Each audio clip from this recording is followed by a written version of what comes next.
Bienvenidos, muy buenos días y gracias por acompañarnos. Si usted desea comunicarse con este programa, lo puede hacer de una vez. Rápidamente, marque la línea 441-2100.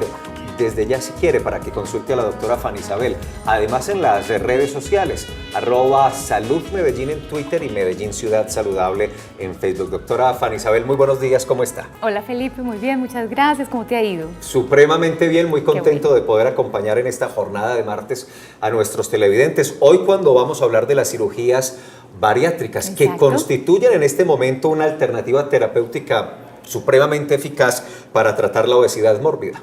Exacto, Felipe. Yo sé que de este tema vamos a aprender mucho hoy, es un tema muy interesante.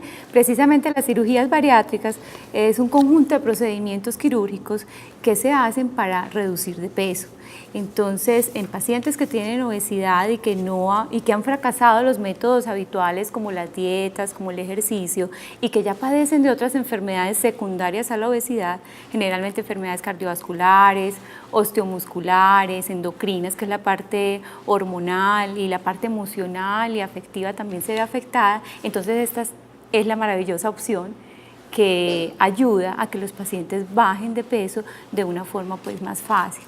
Hay varios procedimientos. No es uno, son varios. Cuando hablamos de cirugías es porque son varios los procedimientos. Supone uno que habrán algunos que se presentan o se practican más que otros. Sí, eso lo decide el cirujano bariátrico y su equipo de trabajo, porque es un equipo multidisciplinario donde hay también apoyo de nutricionista, endocrinólogo, que es el especialista que maneja la parte hormonal, está también médico deportólogo y está psiquiatra o psicólogo para apoyarlos en la parte emocional. Los tipos de cirugía entonces son unas restrictivas para disminuir el tamaño del estómago, otras que hacen que se disminuya la absorción de los alimentos y otras que son mixtas. Ya nuestro invitado especial nos va a decir y nos va a profundizar en cada una de ellas. Esa es la idea, para que entendamos perfectamente en qué consiste este asunto de las cirugías bariátricas. Pero esto tiene, doctora Fanny Isabel y amigos televidentes, un antecedente muy importante. Es que hoy hablamos de sobrepeso y de obesidad en el mundo como un verdadero problema de salud pública. Y las estadísticas de la Organización Mundial de la Salud en varios aspectos son muy claras, porque además nos hacen una radiografía del problema. 2.6 billones de personas en el mundo están hoy con sobrepeso, 2.6 billones de personas, esa es muchísima gente. Sí, Felipe, son unas cifras alarmantes. Por ejemplo, en Colombia, la cifra es de 13.8% de pacientes que sufren obesidad. Y se estima que si continuamos con hábitos de vida inadecuados como el sedentarismo o dietas hipercalóricas, para el 2025 1 de cada 2 pacientes van a tener obesidad o sobrepeso. Ese sobrepeso, esa obesidad es el responsable de ser el 5º factor de riesgo de muerte hoy en el mundo. Y ahí entendemos la dimensión de este asunto. Cada año cobra la vida de 2.8 millones de personas. Ese le genera en el tema de la enfermedad de la diabetes, el 44% tiene esa responsabilidad. En fin, ahora vamos a compartir muchas más estadísticas, pero como decía hace un ratico, es que ahí entiende uno que realmente es un problema y descubre la importancia de alternativas quirúrgicas como de las que vamos a hablar en esta jornada. Exactamente. ¿Le parece, doctora Fanny Isabel, si vemos un informe que nos ubica más en este tema? Claro que sí. Veamos entonces, hacemos la pausa y venimos a contarles más.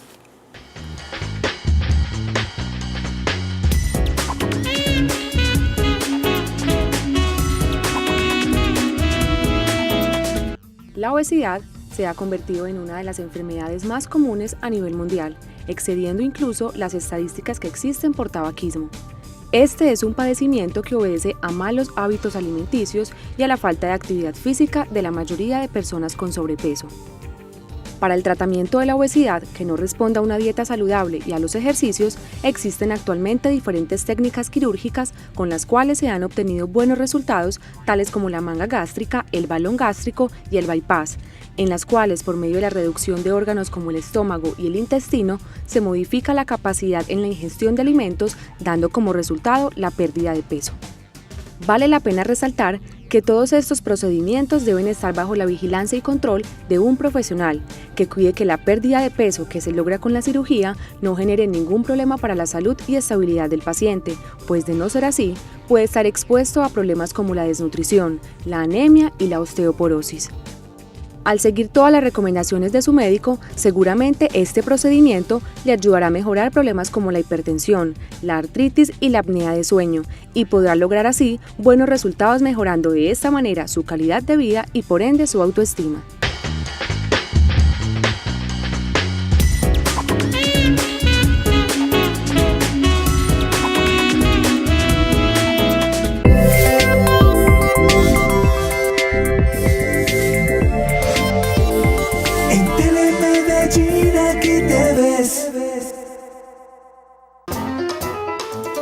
Del 4 al 14 de septiembre, Medellín 2013 presenta Paquito de Rivera, Bobby Valentín, La Sonora Ponceña, Rosa Pasos, Gabriel Mirabasi y muchos artistas más. Informes en Ticket Express 444-4446 y en www.festivalmedellín.com.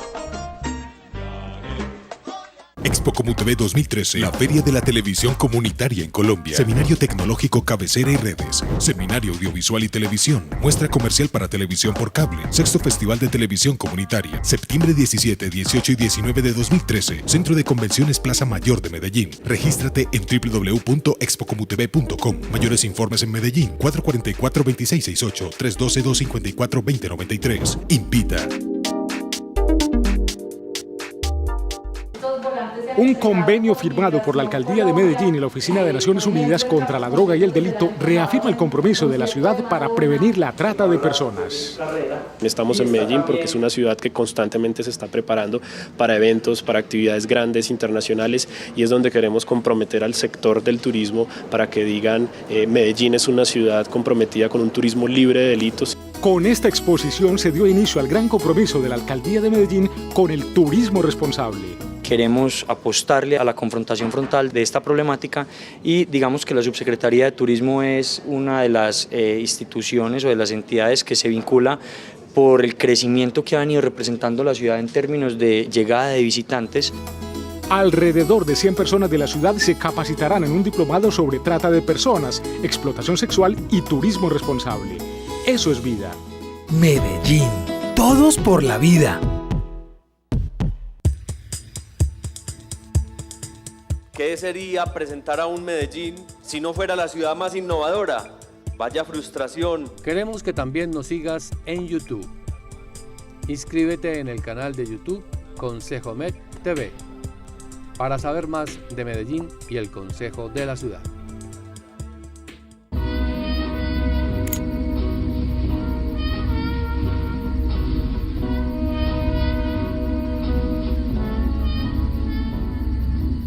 Sayonara, la diosa esquiva de ojos oblicuos, más venerada aún que las legendarias Yvonne y Mistinguet, y única en toda la historia del barrio en cuya ventana brilla un foco color violeta.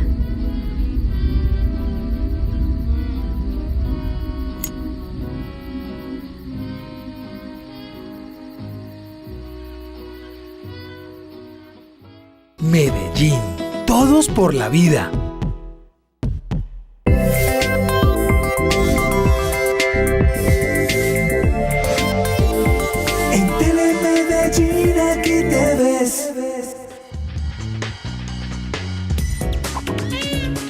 Bueno, continuando con el tema de la cirugía bariátrica, es muy importante que entendamos que este tema va encaminado al manejo de la obesidad.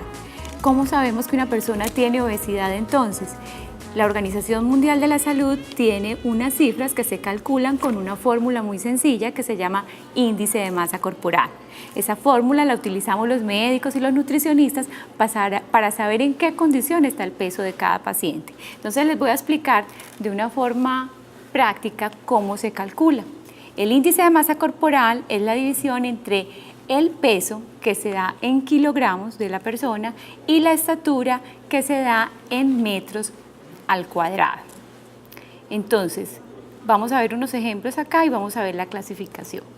Cuando un índice de masa corporal arroja un valor por debajo de 18, hablamos de que hay un bajo peso y habría que investigar entonces signos de desnutrición. Un peso normal se considera entre 18 y 25, es el peso saludable, el que todos debemos tener.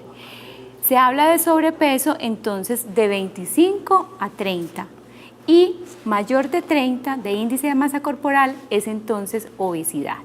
A su vez, la obesidad también se clasifica en varios grados de acuerdo al índice de masa corporal. Vamos a verla acá. De 30 a 35 se llama obesidad grado 1 y tiene un riesgo relativo alto para desarrollar enfermedades cardiovasculares. Como decía Felipe ahora, las enfermedades más comunes que están ligadas a la obesidad son la hipertensión, la diabetes, el infarto, que puede ser el infarto al corazón o el infarto cerebral. Y cuando hay obesidad grado 2, que es un índice de masa corporal de 35 a 40, este riesgo relativo ya es muy alto. En obesidad grado 3, entonces, que es la que llamamos obesidad extrema, obesidad mórbida, este riesgo es extremadamente alto y son precisamente los pacientes en donde está más enfocada la cirugía bariátrica. Aquí hay un ejemplo entonces muy práctico para que aprendamos, ustedes en sus casas también lo pueden calcular, de una persona que pesa 70 kilogramos y que mide 1,65. Entonces la forma sencilla de hacerlo es, multiplicamos la talla en metros, 1.65 por 1.65. Eso entonces nos da 2.7. Luego dividimos 70 kilogramos, que es el peso del paciente, sobre 2.7 y nos arroja una cifra que es 25. Cuando miramos entonces la escala del índice de masa corporal, la tabla, vemos que 25 está ubicado entonces en peso normal, pero que ya está en el límite de sobrepeso. Entonces así nos podemos ubicar y nos podemos dar cuenta cómo está nuestro peso en este momento con esta fórmula tan sencilla. Ahora entonces vamos a pasar ahora sí a conocer a nuestros invitados del día de hoy, que son dos invitados muy especiales, especialistas en el tema de cirugía bariátrica. Está el doctor Lucas Bojanini y está la doctora Natalia Correa. El doctor Lucas Bojanini es cirujano y la doctora Natalia es nutricionista. Bienvenidos. Muchas gracias. Muchas gracias. Qué rico tenerlos por acá. Nos decían ayer, doctora Fanny Isabel, la invitada incluso de ayer, y algunos comentarios que recibí en la tarde y la mañana de ayer cuando anunciamos la presencia del doctor Bajeno, nos decían, es el mejor en ese tema, ese es el que más sabe, el que... Bueno, aquí está, y les dijimos, bueno, entonces mañana les tendremos en consulta para ustedes privilegiados la presencia del doctor Bojanini y por supuesto la presencia de Natalia Calderón, nutricionista y dietista, que nos trae pues muchas recomendaciones para el desarrollo de este tema. Doctor Bojanini, cuando hablamos de cirugías bariátricas, para que entremos de una vez en el asunto y ganemos tiempo, ¿de qué estamos hablando? Ya la doctora Fanny Isabel ahora nos contó algunas prácticas, pero volvamos con este asunto porque queremos que quede muy claro para los televidentes. En general ese nombre fue acuñado incluso hace unos pocos años y se define a un par de raíces griegas que significan baros, que es peso o presión, y atreia, que es tratamiento, ¿cierto? Significa el tratamiento del exceso de peso, ¿cierto? En eso se resume pues el nombre de cirugías bariátricas. En general son cirugías que intentan cambiar la anatomía del intestino de alguna manera para ayudarle al paciente a que se cuide mejor y a que llegue a perder el peso necesario para estar sano. ¿Y cuántos tipos de cirugías bariátricas tenemos o se aplican hoy en Colombia? Pues en general hay muchísimos tipos descritos en la literatura desde hace muchísimos años que se empezó a desarrollar la cirugía bariátrica. Fue un doctor, el doctor Mason, ¿cierto? En los años 60 más o menos 66 fue que hizo el primer bypass. Exactamente, él empezó a pensar cuando operaba a los pacientes de las enfermedades benignas del estómago, veía que tenían algún grado de obesidad y los pacientes perdían peso de manera importante, y él empezó a pensar por qué no hacer una cirugía que ayude de que manera deliberada los pacientes pierdan peso cuando tienen una obesidad mórbida, que los enferma. En ese caso es muy importante definir cuándo es obesidad mórbida. Entonces empezó a hacer ciertos tipos de cirugías que disminuían el tamaño del estómago o usaban el intestino o usaban otras estructuras del intestino como tal para ayudarle al paciente a que ese comportamiento alimentario que tenía mejorara y a que perdiera el exceso de peso que tenía para que estuviera más saludable. Bueno, doctor, como mencionaba yo ahora, el éxito pues, de las cirugías, tengo entendido que radica también en el trabajo del grupo multidisciplinario. ¿Por qué es tan importante que hayan tantos médicos cuando hay un paciente programado para cirugía bariátrica? Lo que pasa es que en general lo que tenemos que tener claro es que la obesidad es una enfermedad multifactorial. No es solamente una enfermedad del intestino, ni es solamente el exceso de peso. Muchas veces los pacientes obesos tienen un reflejo de algo más que está dentro. Entonces, hay pacientes que tienen depresiones, por ejemplo, durante muchos años, o pasan momentos difíciles en su vida, o tuvieron antecedentes de abuso en la infancia, o muchas cosas que intentan tapar esa sensación de angustia o esas angustias refugiándose en comportamientos nocivos, y uno de ellos es comer más de lo que deben, ¿cierto? Entonces, una de las cosas que tenemos que tener clara es que la cirugía del intestino no solamente es la cura, hace parte de todo el resto del tratamiento que deben tener los pacientes por ese grupo como tal. Entonces, el paciente, como tiene una enfermedad de múltiples factores, está la parte nutricional, la parte psiquiátrica, la parte médica, la parte quirúrgica. Entonces, es importante, es imposible que un solo médico sea capaz de tratar los pacientes de todo, ¿cierto? Entonces, es importante que tengan un apoyo siempre de un montón de gente asociada. 441-2100, si tienen preguntas, redes sociales, en Twitter y en Facebook también los estamos atendiendo. Y como se trata, y aquí lo entendemos, y lo decía la doctora Fanny Isabel desde el comienzo, de un proceso que tiene que ver con muchas profesiones, es decir, no es solo la cirugía, sino lo estaba explicando el doctor Bojanini, qué tan importante es el componente, Natalia, nutricional, y el seguimiento y las recomendaciones que se le hacen a un paciente que pasa por una cirugía de este tipo. Claro que sí, el paciente debe tener tanto una preparación para la cirugía y una modificación de hábitos alimentarios para el resto de la vida. Entonces, precisamente debe empezar a prepararse para asumir este cambio, y el componente alimentario es fundamental, siempre va de la mano con el procedimiento que hace el cirujano para continuar exitosamente la pérdida de peso, poder subsanar las enfermedades de base que podría tener el paciente y continuar con un estilo de vida saludable que siga siendo bueno para el paciente, y sobre todo mantener ese peso perdido. Si no se siguen, doctor Bojanini, esas recomendaciones desde el punto de vista nutricional y esos estilos de vida saludables, ¿la cirugía sirve para algo o tiende a perderse y el paciente a aumentar otra vez progresivamente de peso? Es que pienso que antes de pensar en que se sigan o no las recomendaciones, me parece importante tener claro el concepto, y es que al paciente una de las cosas que más lo enferma es su mal comportamiento alimentario, o sea, un comportamiento alimentario inadecuado. Que haya pacientes que tengan problemas genéticos, antecedentes familiares, problemas ambientales, enfermedades que favorezcan tener obesidad, eso ya es pues como otra historia distinta. Pero en general, y el impacto principal que uno ve en un paciente es que logre cambiar esos hábitos. Uno de los problemas que tenemos es que nuestro mundo no está hecho para vivir cuando uno es obeso mórbido. Cuando usted es obeso mórbido, usted siente unas ganas desesperadas o más ansiedad, como lo refieren los pacientes, de comer cosas que no debe, sobre todo dulces, alimentos grasos, alimentos ricos en harinas, y nuestro mundo no hace sino ofrecérnoslo todo el tiempo. Entonces, uno de los problemas que surgen es ese. Entonces, para el paciente a veces es difícil seguir ese tipo de recomendaciones, y una de las cosas que hace la cirugía es ayudarlo a que la siga. Pero una de las cosas principales que tenemos que tener claro es que la cirugía le ayuda al paciente a seguir, no la cirugía hace todo por el paciente. Entonces, es muy importante tener una motivación clara del paciente antes de tomar una decisión de estas. Si el paciente quiere cambiar, uno lo ayuda. Pero si el paciente no quiere cambiar, por más que usted haga maravillas o haga la mejor cirugía, o Natalia lo vea, o el psiquiatra lo vea, o todo el mundo esté como pendiente de él, no va a haber ningún cambio. Y en eso hay que ser como el asunto es tomar la decisión. Mónica Bedoya está en Envigado. Mónica, buenos días. Buenos días. ¿Cómo estás, Mónica? Muy bien, gracias. Nos alegra. Lo que pasa es que mi mamá tiene obesidad, es que Mega 5. Ella está para hacerle la operación esa, pero el problema que ahora tiene mi mamá es que no le está llegando oxígeno al cerebro. Entonces, a nosotros nos dio mucho miedo que mi mamá se sometiera a este tipo de operación.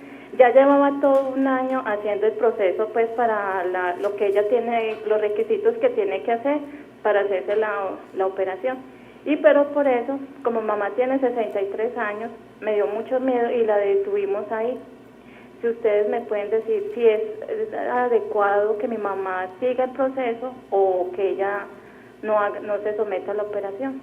Muchísimas gracias. Gracias a ti, Mónica, por la llamada, doctor Bojanini. Yo podría responderle a Mónica de la siguiente manera. Tendrías que ver primero qué es lo que tiene a tu mamá enferma, ¿cierto? Si usualmente está demasiado enferma por tener una obesidad muy severa, lo que habría que solucionar primero es esa obesidad. Es importante tener claro, y a mí algo que me preocupa en todo el contexto que se ha ido manejando la cirugía bariátrica en este tiempo, y es que yo la comparo de pronto como a una motocicleta. Y a mí la gente me dice, ¿por qué una motocicleta? Porque yo le explico a la gente que la motocicleta es solamente una herramienta. El que lo va manejando de ahí para adelante es el que cumple con todo ese proceso. Hay pacientes que de pronto no han estado muy bien preparados antes o se operan en situaciones distintas y usualmente no tienen resultados tan buenos. Y esos resultados tan buenos hacen que la gente tenga temor en el futuro de hacerse una cirugía bariátrica, que es lo que está pasando con ella, cuando le explican de riesgos y de cosas. En general, pues como nos cuenta la historia de ella, parece ser una paciente de muy alto riesgo. Sí. Pero hay que ser claro que uno también tiene que pensar en el riesgo que permanece o que tiene el paciente en ese momento y en el riesgo de una cirugía. Uno tiene que pensar siempre una balanza siempre que está ofreciendo un procedimiento quirúrgico. Si el riesgo de operar al paciente es más alto que de permanecer así, es claro que no hay discusión en operar, ¿cierto? Pero también es importante ver el riesgo de la cirugía. Si ese riesgo es demasiado alto, es mejor, claro, no operar. Pero como nos cuenta ella, ella está demasiado enferma, no le está llegando buena sangre al cerebro, no está bien oxigenada, no sabemos, posiblemente sea por el exceso de obesidad. Lo que es claro es que hay que solucionar el problema. Lo importante es que se asesore bien de su cirujano, hable muy bien con él y que le explique claramente cuál es el riesgo asociado que tiene el procedimiento, ¿no? Perfecto. Doctor, una pregunta. Entonces sabemos que hay varios tipos de cirugía bariátrica. ¿Cómo escogen entonces cuál es el procedimiento más adecuado de acuerdo pues al paciente? Hay muchos mitos también al respecto. Hay pacientes que dicen que prefieren uno, especialistas que dicen que prefieren otro, pero en general lo que uno tiene que tener claro es que las cirugías tienen fortalezas y debilidades. Uno siempre tiene que mirar las características de cada paciente particular para definir qué fortalezas o qué debilidades de cada procedimiento usa en cada paciente. Por ejemplo, hay descritos ciertas ventajas que tiene una cirugía que se denomina bypass gástrico sobre otra cirugía que se denomina manga gástrica o sobre otra cirugía que se denomina banda gástrica o sobre otra cirugía que se denomina derivación bilipancreática. Hay muchísimos tipos, pero en general tenemos que ser claros en algo. Mirar muy bien, asesorar muy bien al paciente en ese sentido. Ventajas como tal. Es claro, hay unas que tienen menos problemas de pronto en un futuro, hay otras que son más fáciles técnicamente de hacer, hay otras que tienen menos índice de complicaciones asociadas, pero en que hay que ser claro es analizar el caso de cada paciente particular. Hay pacientes que son excesivos en comer dulces, hay pacientes que son comedores en porciones grandes, hay pacientes que tienen diabetes o enfermedades metabólicas muy severas y según esas características uno escoge el tipo de cirugía especial con lo que nos ha mostrado la evolución en el tiempo. Natalia, doctor Bojanini, doctora Fanny Isabel, los invito para que veamos algunas preguntas que los ciudadanos tienen para este programa. Mi nombre es Edgar Choperena. Yo quiero saber por qué se realizan las cirugías gástricas.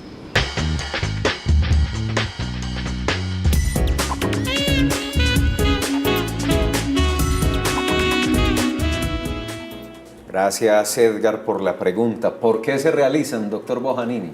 Pues el por qué es porque a medida que ha ido pasando el tiempo hemos ido perdiendo la lucha con la obesidad. Cada vez, a medida que se han intentado dietas, tratamientos especiales, medicamentos, incluso medidas desesperadas, no hemos nunca logrado vencer esa enfermedad. Es una enfermedad que mata más gente todos los días. Debido a esto, se empezaron a diseñar estas cirugías y viendo los resultados que han tenido de manera tan satisfactoria en muchos pacientes, se empezó a desarrollar esto. Ese es el porqué, porque es una lucha que estamos perdiendo cada día y que cada día está siendo más difícil de ganar. Esa es la razón clara. 441-2100, redes sociales, Twitter, @Salud Medellín, Medellín Ciudad Saludable en Facebook. Natalia, este acompañamiento nutricional se da desde antes de la cirugía. ¿Qué tan importante es que este paciente que se va a someter a la cirugía adquiera esos nuevos estilos de vida saludable y esa alimentación sana y balanceada? Bueno, inicialmente nos decía la doctora, los pacientes han intentado con otros tratamientos o el tratamiento tradicional, con las dietas, con el ejercicio y no ha sido lo suficientemente bueno y digamos, se deja ganar o ganar mucho peso. Entonces el paciente lo primero es prepararse y reconocer su ingesta alimentaria, o sea, qué come en el día, cuánto necesita y cuánto no realmente para poder modificar esos hábitos. Prepararse mucho antes, sí, para asumir ese cambio, es como para elaborar un duelo a que ya tu vida debe cambiar a otros hábitos. Eso antes debe tenerse. De hecho, muchos cirujanos tienden a suspender la cirugía mientras el paciente se ha adaptado a estos buenos hábitos. Cuando estamos como listos, ya preparados, vamos a operarnos, eso hay que continuarlo y vamos a estar muy de la mano, tanto nutricionista con paciente como nutricionista con cirujano. O sea, siempre estamos de la mano diciendo este paciente es comedor de dulces o es comedor de grasas o las porciones eran muy grandes antes, entonces hay que medirlas más pequeñas ahora. Entonces siempre antes debe haber una muy buena preparación y el seguimiento, yo no le diría que después, sino por el resto de la vida, por el resto de la vida, hay que seguir y seguir luchándole pues, a esos cambios, que son buenos también, o sea, también se come bueno después de una cirugía. Bueno, en este momento atendamos a Denis Pino, que nos llama desde Villahermosa. ¿Cómo estás, Denis? Hola, doctora, buenos días. Buenos días, ¿cómo te ha ido? Bien, gracias. Qué bueno, cuéntanos qué quieres preguntarnos. Vea, una preguntita para la nutricionista, por favor. Doctora, hace 2 años resulté hipertensa, entonces estoy en un control y mi médica me mandó a la nutricionista, pero fui la primera vez y no volví. ¿Por qué? Porque, ¿cómo le parece, doctora? Y cuando le dije a mi médica por qué no volví, ella le dio mucha risa. Yo le dije, doctora, yo no he vuelto donde la nutricionista porque el médico que me atendió era mucho más gordo que yo y yo no le voy a hacer caso a un médico que sea más gordo que yo. Bueno. Entonces, en ese momento tengo 44 años y peso 80 kilos. Pero he dejado el dulce hace como 15 días porque mi doctora me dijo, no, tienes que dejar el dulce, tal, bueno. Y he rebajado, ahorita me acabé de pesar y rebajé 1 kilo. Pero yo quiero saber, yo mido 1,65, tengo 80 kilos y quiero saber si soy apta para la cirugía del bypass gástrico o con dieta voy a mejorar. Muchísimas gracias por su ayuda. Bueno, hay como 2 preguntas. Sí. Una, vamos a evaluar si el índice de masa corporal y hay que evaluar pues otras enfermedades para poder decir, bueno, es candidato o no es candidato. Entonces evaluamos pues realmente si lo es o no. Pero antes que todo de pensar en cualquier cirugía, hay que ser muy consciente que esos hábitos hay que cambiarlos. Cuando nos dicen, no, es que hay que bajar el azúcar y soy hipertenso, entonces también hay que bajar el sodio y el sodio está en la sal y en unas salsas y en unos preparados. De verdad hay que disminuirlos. De pronto más adelante vamos a mirar que hay unas porciones indicadas que se hacen agradables, que se hacen placenteras, entonces sí hay que disminuirla. Ahora, no necesariamente la comida de dieta es maluca o es sin sal o no sabe a nada. Hay formas de preparar para que nos den las calorías necesarias, los nutrientes necesarios y para que sea delicioso también. La televidente nos deja una cuestión, doctor Bojanini, que es muy importante y es cuál es realmente un candidato o una candidata para una cirugía bariátrica. Cuando se dice, no, esto ya no es suficiente con el acompañamiento nutricional y de la dietista o el dietista y requiere cirugía. Hay unos criterios clásicos descritos en el año 91, ¿sí? Por la Asociación Nacional de Salud de Estados Unidos, que son un índice de obesidad, como hablaba la doctora ahora en la clasificación, un índice de masa corporal mayor de 35 kilogramos metro cuadrado, o sea, ya obesidad grado 2, sí. Con alguna enfermedad asociada, o más de 40 sin enfermedad asociada. Lo que es claro es que un paciente con más de 40 casi siempre le encuentra una enfermedad asociada, porque en eso hay que ser claro. Pero a medida que va pasando el tiempo, esos índices se han ido reevaluando algo, porque a veces hay pacientes que tienen 33, o sea, casi 35, y tienen diabetes, por ejemplo. Y se ha visto en estudios que un manejo quirúrgico de ellos ayuda a que mejoren y se curen de la diabetes en el tiempo. Lo que es claro es que uno no se puede pegar tanto del número como tal. Lo que sí es claro y tenemos absolutamente claro es que la cirugía para pacientes no obesos no es una opción. O sea, para el paciente que no entre en el rango de obesidad.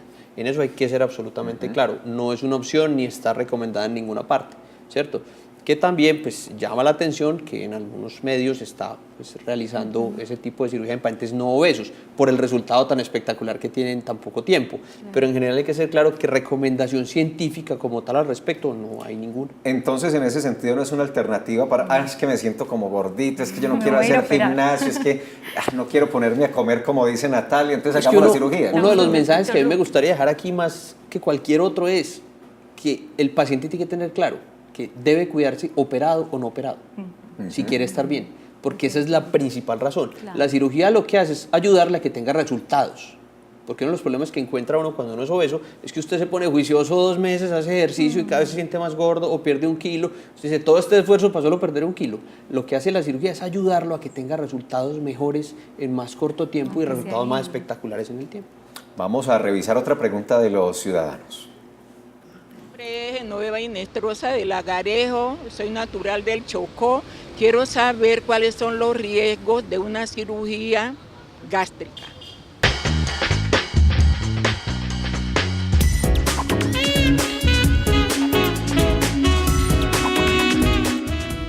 Gracias, Genoveva, por su pregunta. ¿Riesgos, doctor Bojanini? En toda cirugía hay riesgos. Con eso iba a encabezar yo la respuesta. En toda cirugía hay riesgos. ¿En qué hay que ser claro? En que a pesar de todo, y que es una cirugía mayor porque no es una cirugía pequeña, hay que buscar y llenarse de razones antes de operar a un paciente. No es porque simplemente tiene un exceso de peso suficiente. Hay que pensar muy claro y mirar el riesgo asociado que tiene, como expuso la doctora ahorita en lo que estaba hablando. Está claro que mientras más peso tenga uno, más probabilidad de morirse tiene. Y no solamente pues de morirse porque se accidenta, sino por enfermedades cardiovasculares, por 20.000 cosas. Los pacientes con obesidad tienen una enfermedad que se llama apnea del sueño, que hace que se queden dormidos manejando, por ejemplo, o en actividades que requieran hemovigilante, entonces favorecen accidentalidad, ¿cierto? Entonces, ese tipo de cosas van asociadas al proceso en general de la enfermedad de obesidad. Tenemos que ser muy claros en que, a pesar de que exista un riesgo, porque existe un riesgo como en cualquier cirugía, y esto, como les explico, es una cirugía mayor, puede existir riesgo de sangrado, de filtración, de peritonitis, incluso pues, de muerte, aunque eso es muy raro, ocurre en menos del 0.2%, o sea, de cada 500 o 600 pacientes hay un paciente que puede fallecer asociado al procedimiento como tal, pero es algún riesgo asociado. Es más claro que cuando usted indica esa cirugía, el riesgo de morirse del paciente o de enfermarse por su estado actual es mucho mayor que el riesgo de operar. Muchísimo más alto. En lo que sí hay que ser claro es que busquen gente entrenada para realizar los procedimientos. Sí, porque eso sí es claro, cuando usted está haciendo una curva de aprendizaje, ya llega a ese punto de curva de aprendizaje, es claro que los índices de complicaciones y de riesgos bajan muchísimo, comparado a personas que no tienen pues como experiencia, ¿cierto? Qué buen concepto, doctor. Bueno, tenemos una llamada desde Envigado, está Sofía Jaramillo. Sofía, ¿cómo estás? Buenos días, para felicitarnos por el programa, y tengo una preguntita para la doctora nutricionista. Claro que sí, cuéntanos. Doctora, yo hace 2 años, yo soy hipertensa, hace 2 años vengo con un hábito de hacer mucho ejercicio y he mejorado mucho mi alimentación. Me volví adicta al ejercicio. Yo quisiera hacerle una pregunta. ¿Qué debo de consumir al hacer el ejercicio antes y después para que ese ejercicio me sirva? Y muchas gracias.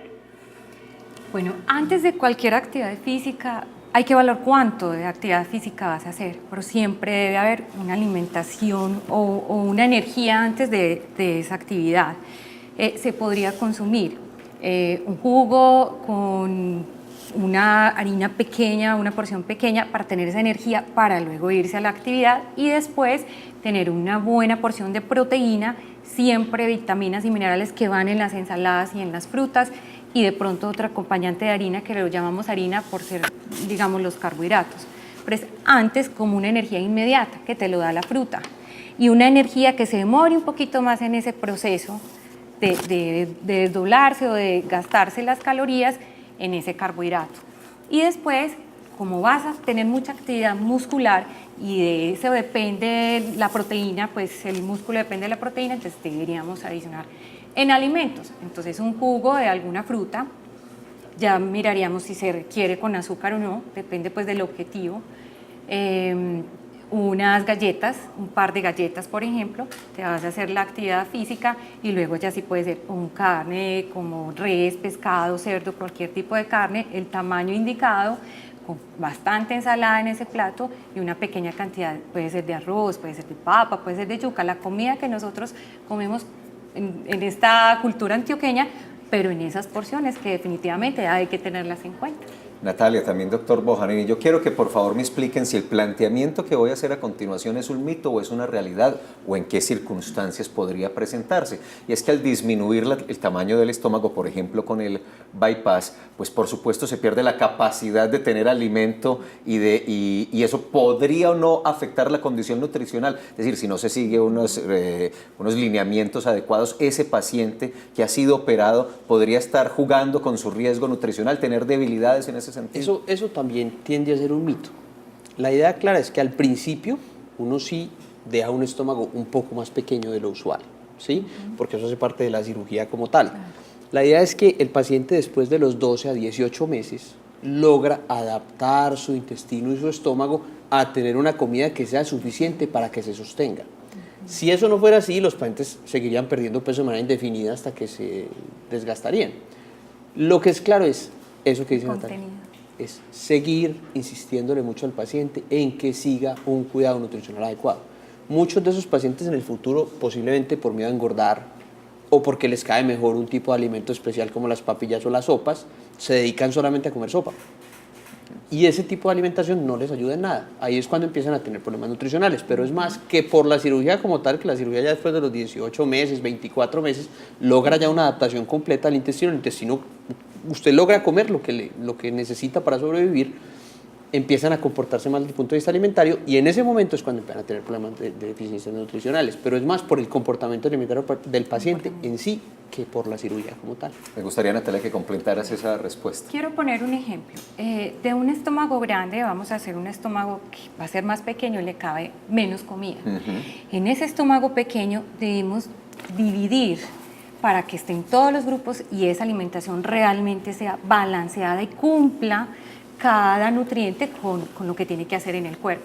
Entonces, en esa pequeña cantidad vamos a poner las proteínas, los carbohidratos y las vitaminas y minerales en frutas y verduras. Pero en ese pequeño estómago también me cabe una papilla o una malteada o un helado y se llena ese pequeño estómago solo con ese helado, con esa malteada. Entonces, ¿qué puede suceder? No estamos bien nutridos. Yo puedo decir, pero doctora, es que sí me cabe. Claro que te cabe y te caben las 8 onzas, pero te va a quedar muy mal balanceado. Entonces no vamos a cumplir con los requisitos nutricionales que debemos llevar para poder que sea saludable realmente pues, sí, la alimentación. En general es claro, yo siempre le explico a los pacientes eso, en que yo les ayudo con la cantidad, pero la calidad está en las manos del paciente y del seguimiento, por supuesto, ¿cierto? Entonces en eso hay que ser claro, el paciente tiene muy claro una herramienta contra la cantidad de comida, pero la calidad a veces es difícil de controlar. De escoger.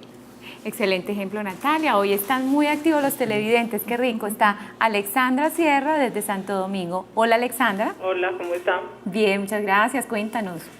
Mire, lo que pasa es que yo tengo 31 años y tengo un peso de 110 kilos. Yo quisiera saber si a mí me podrían hacer una cirugía de estas. Muy bien. ¿Cuánto estás midiendo, Alexandra? 1,68. 1,68 y 110 kilos. Pues y hay veces se me altera mucho la presión. Claro. Haciendo un cálculo aproximado, seguramente tiene más de 35 de índice de masa corporal. Sí. Pero en lo que soy claro es que no nos podemos, como les expliqué ahora, pegar de un número como tal. No es que como tengo más de 35, tengo tantos kilos, ya soy candidato a cirugía. Antes hay que empezar a que intente otras medidas. Ahora intenta otras cosas, no lo sabemos. Y en eso hay que ser claro. Si el paciente puede perder peso y lograr estar saludable sin necesidad de operarse, pues mejor. Y en eso también hay que ser claro. No nos vamos a someter a un riesgo si no hay una necesidad clara. La cirugía siempre, y en eso también es otro de los mensajes que quiero dar aquí, siempre será la última opción. Siempre, y en eso también hay que ser claro. Cuando ya se han quemado, se han descartado las otras probabilidades, ya entra uno a pensar en una opción que es más invasiva, mayor, con un riesgo asociado, por supuesto. Vamos a hacer una pausa institucional, pero para hacerla quiero dar una mirada rápida a redes sociales. En Facebook están nuestros compañeros diciendo que la Secretaría de Salud de Medellín participa del 3, es decir, desde hoy al 5 de septiembre en el primer encuentro latinoamericano de ciudades educadoras en la ciudad de Rosario, Argentina. Hacemos presencia con nuestra estrategia Escuelas y Colegios Saludables y nos publican en el muro una buena fotografía de este evento que se cumple en Rosario, Argentina. Y en Twitter le damos la bienvenida a Fernando Díaz y a otras 13 personas que empiezan a seguirnos. Silvana dice, recuerda, la violencia contra la mujer constituye un importante problema de salud pública y una violación de los derechos humanos. Pausa y regresamos a hablar de cirugías bariátricas en Medellín, ciudad saludable.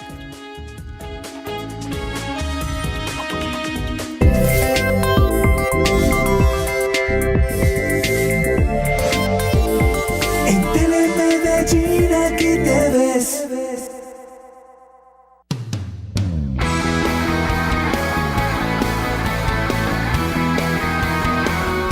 En Envigado Líder queremos contarte la actualidad de la ciudad señorial. Transmisión especial en vivo este próximo miércoles 4 de septiembre desde las 6:30 de la tarde por Telemedellín. Situación actual del Hospital Manuel Uribe Ángel será nuestro tema a tratar. Acompáñanos. Una oportunidad para todos.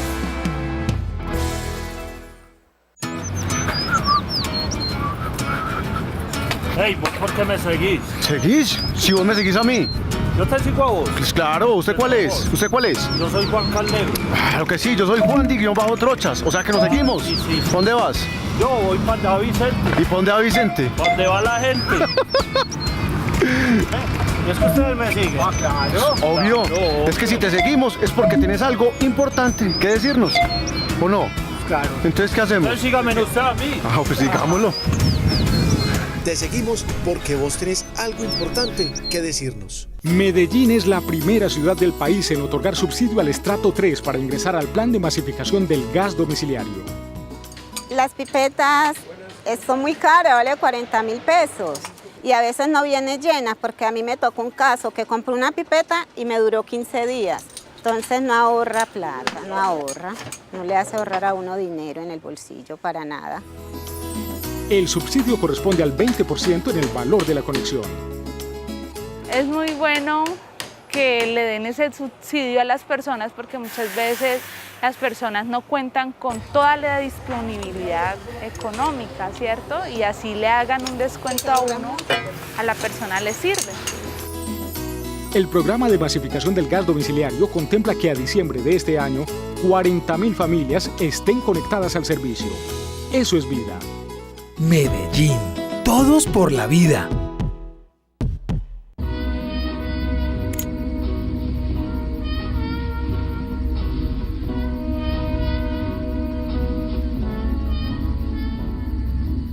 Sayonara, la diosa esquiva de ojos oblicuos, más venerada aún que las legendarias Yvonne y Mistinguet, y única en toda la historia del barrio en cuya ventana brilla un foco color violeta.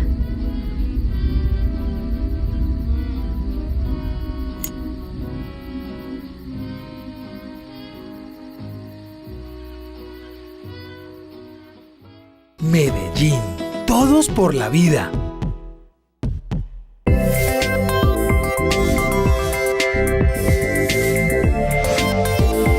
En Telemedellín aquí te ves.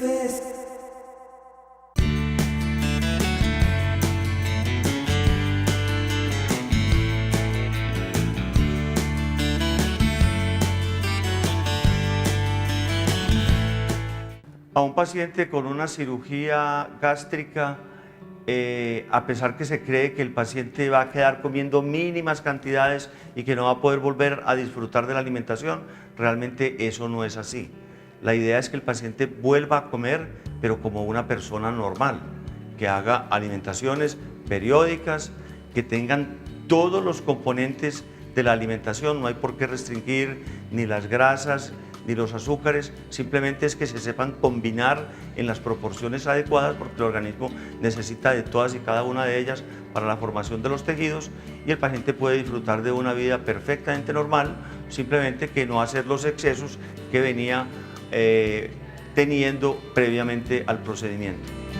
Fuera de tener recomendaciones de tipo nutricional, obviamente que las recomendaciones de actividad física son muy importantes. La calidad de vida del paciente en el posoperatorio mejora porque la cirugía combinada con los manejos médicos complementarios le brindan al paciente una curación de su enfermedad. En el paciente con obesidad es capaz de perder el exceso de peso que ha adquirido con el tiempo y llegar a su peso corporal ideal. Si el paciente tiene un reflujo gastroesofágico, pues el paciente puede dejar la dependencia de los medicamentos y poder nuevamente tener su actividad cotidiana sin las molestias de agrieras por el reflujo. Si se trata de un cáncer, pues depende de lo avanzado que esté el cáncer, pero el control de la enfermedad, incluso la curación, se puede lograr con la cirugía si el diagnóstico se realiza tempranamente. Para los pacientes que necesiten realizarse una cirugía gástrica, la recomendación general es la misma que para cualquier procedimiento quirúrgico que se realicen.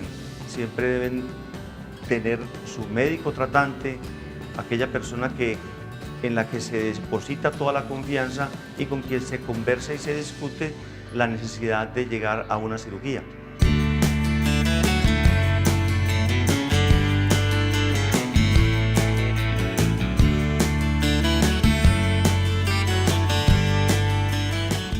Gracias al doctor Adolfo León Uribe, que en este punto y en nuestra sección Salud en el Hogar nos ayuda a revisar algunos elementos importantes del tema que desarrollamos hoy. Antes de la pregunta de la doctora Fanny Isabel, que sé que ya tiene pregunta, quiero revisar porque es que en prensa me encontré un asunto que también se está dando hoy en Colombia.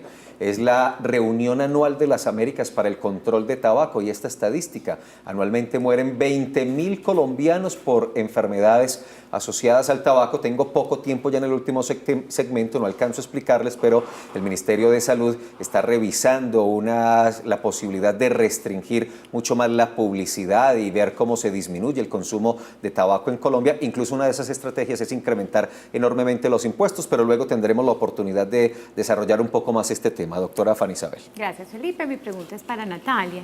Es saber cómo los orientas a los pacientes después de la cirugía para que con ese nuevo estómago pequeño que ahora tienen puedan tener una nutrición balanceada. Bueno, me quiero devolver al antes de la cirugía. Hay una dieta especial de unos líquidos o licuados.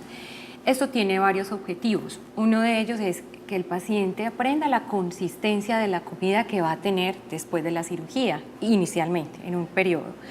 Que aprenda a medir esos alimentos porque, claro, estaba acostumbrado a unos volúmenes más grandes y ahora pues vamos a coger volúmenes en un espacio más pequeño. Y hay unas herramientas que nos ayudan que son medidores de alimentos o pocillos medidores que son estándar, donde nosotros le enseñamos, con este vas a servir, por ejemplo, la ensalada, con este vas a servir la cantidad de carne. Yo voy a coger este que trajo Natalia, a ver, ¿serán estos? Práctico, para que nos muestre, por favor. Esta es una forma, entonces aquí tenemos el tamaño de lo que podría llegar a quedar un estómago. Es más o menos 7, 8 onzas. Sí. Y en esto tenemos que repartir toda la alimentación para que sea balanceada. Por eso hay que comer muchas veces al día, porque no nos va, digamos, a caber lo que necesitamos. Claro. Y miramos entonces de llegar a utilizar estos dos en un estómago normal que no ha sido operado a utilizar estos dos que se ha sido operado. Entonces tenemos que dividir para que todo nos quede bien balanceado en ese estómago pequeño. Natalia, pero sí, los pacientes después de la cirugía son realmente juiciosos, la mayoría más o menos son muy descuidados, al año se relajan, pueden volver a subir de peso. Bueno, yo pienso que todo depende de la preparación previa y de la actitud que tenga el paciente a este nuevo proyecto de vida que se somete. Hay pacientes que no son muy juiciosos y que vuelven a tomar o a retomar sus hábitos anteriores, aunque sea en ese pequeño estómago, y empiezan a reganar peso. A veces recuperan todo el peso perdido y ahí es mucho más difícil porque ya está operado y ya pues queda otra vez como volver a lo tradicional, que es dieta, ejercicio, para el resto de la vida. Hacer reintervenciones es muy complicado y pues el doctor nos explicará que no se recomienda. Entonces sí, hay que cuidarse y por eso algunos que no lo hacen pues empiezan a reganar y a reganar peso. Doctor Bejanini, y venga, revisemos una última pregunta de los ciudadanos para que aclaremos otra vez estos tipos de cirugías. Mi nombre es Romualdo Méndez, soy de Barranquilla. Quisiera saber qué tipo de cirugías gástricas existen.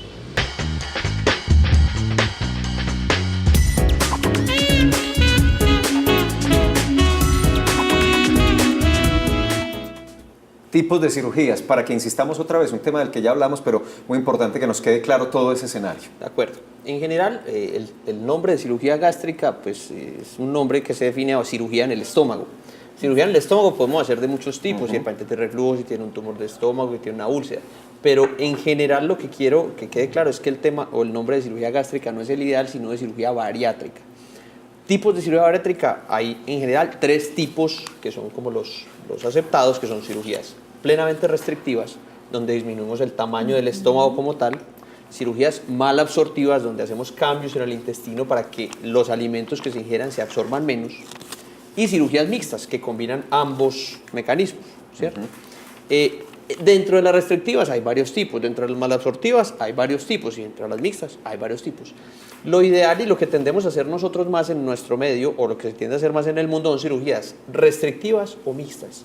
Las cirugías malabsortivas tienen indicaciones muy especiales, incluso pues no soy yo muy proclive a hacerlas, a realizar cirugías solamente malabsortivas, porque los resultados a largo plazo en los pacientes tienden a ser muy malos, sobre todo desde el punto de vista nutricional, porque ese tipo de cirugías sí generan, y está demostrado, que hasta en el 40% de los pacientes genera desnutrición proteico-calórica, es un porcentaje bastante alto. Doctor, una pregunta. ¿Aproximadamente cuánto dura un procedimiento de estos y qué incapacidad tiene? Depende, en general hay cirugías que son técnicamente algo más fáciles, otras son algo técnicamente más difíciles. Hay pacientes que son técnicamente más fáciles y otros técnicamente más difíciles, hay que ser claro. Pero el promedio de tiempo que estamos manejando es alrededor de un par de horas. ¿sí? En un par de horas más o menos hacemos todo el proceso con los cuidados técnicos que debemos tener para ayudarle al paciente que mantenga su estómago pequeño en el futuro, a evitar que tenga problemas y disminuyendo, por supuesto, el riesgo de complicaciones. ¿Y se queda hospitalizado cuánto tiempo? Más o menos el 90% de los casos un día. Al otro día la mayoría de los pacientes están yendo a su casa con su dieta, tolerando, caminando. Un porcentaje más pequeño se queda un par de días y ya más de 2 es muy exótico pues que se quede un paciente. Tiene que tener algo especial o algún evento pues adverso o alguna cosa o alguna eventualidad que suceda. Doctor, pensando en mujeres jóvenes que se pueden realizar estas cirugías, ¿al cuánto tiempo pueden quedar en embarazo? Hay mucha discusión al respecto. Yo en general lo que les recomiendo a mis pacientes es que esperen por lo menos 18 meses. ¿Por qué? Esperar a que su intestino haga adaptación, a que tengan la forma de ingresar los nutrientes y los alimentos que necesitan para generar un embarazo y que crezca de manera saludable. Como les digo, hay mucha discusión, es importante tener claro que los pacientes o las mujeres que se someten a cirugía bariátrica y quieren tener hijos deben tener un seguimiento estricto, sobre todo para evitar que tengan ese comportamiento alimentario inadecuado que puede generar que un embarazo tenga problemas. Pero lo que es claro es que las pacientes que pierden peso y se someten a cirugía bariátrica y son sostenidas y tienen un adecuado cuidado, les va mejor en el embarazo, y un embarazo mucho más saludable que si permanecieran obesos. Natalia, un último asunto, y espero que no sea una generalidad, que no se esté presentando masivamente, pero es que lo he escuchado de personas que dicen, no, te voy a poner a comer, a engordar rápidamente, enormemente, para que me hagan la cirugía rápido. ¿Será que esa cultura se está imponiendo y qué riesgos tiene eso? Riesgos para el paciente todos, porque está como abonando a que siga la enfermedad de la obesidad. Para los cirujanos técnicamente es mucho más difícil hacer una cirugía a un paciente que pese mucho más, mientras que ese paciente, si perdió peso previamente, pues es más fácil inclusive. Y para el paciente mismo, o sea, no es igual tener que perder 40, 50 kilos postquirúrgico a tener que perder 20, 30 kilos postquirúrgico. Inclusive para la piel misma del paciente, para que se recupere mucho mejor. Luego para la actividad física. Entonces, pues realmente, además, igual se va a tener que cuidar toda la vida. Entonces, esté gordito, esté operado, no esté operado, va a ser un trabajo más difícil. Esperemos que no esté pasando masivamente. Natalia, muchas gracias. A ustedes por la invitación y quiero como dejar a todos que esto es un acompañamiento que nosotros los profesionales de salud hacemos pues, al paciente en este tema, pero siempre hay que estar de la mano, insistirle y que la cirugía bariátrica es una herramienta, ayuda, es como el empujón, es como el impulso para esos pacientes que realmente están enfermos de obesidad, pero que no es mágica y no es la solución. Entonces es una ayuda que parte mucho desde el paciente. Hay que seguirle. Yo le escuché algo a Natalia muy bonito y es que se opera el estómago, no se opera el cerebro. Entonces, sí. Buena conclusión. Doctor Bojanini, muy amable, muchas gracias. Muchas gracias por la invitación. Gracias, doctora Fanny Isabel, mañana. Mañana, sí. Tenemos entonces un proyecto de investigación que adelanta la Secretaría de Salud en conjunto con la Universidad de Antioquia. El tema muy interesante es sobre los factores que convierten a una ciudad en un espacio más saludable. Y le vamos a dedicar unos minutos a hablar del proyecto de Primer Consumo, que tiene que ver con la salud mental y una estrategia en la lucha contra el consumo de sustancias psicoactivas. Eso será mañana en Medellín Ciudad Saludable. A todos muchas gracias y ya viene el avance de las noticias. Nos encontramos mañana a las 11 de la mañana. Chao.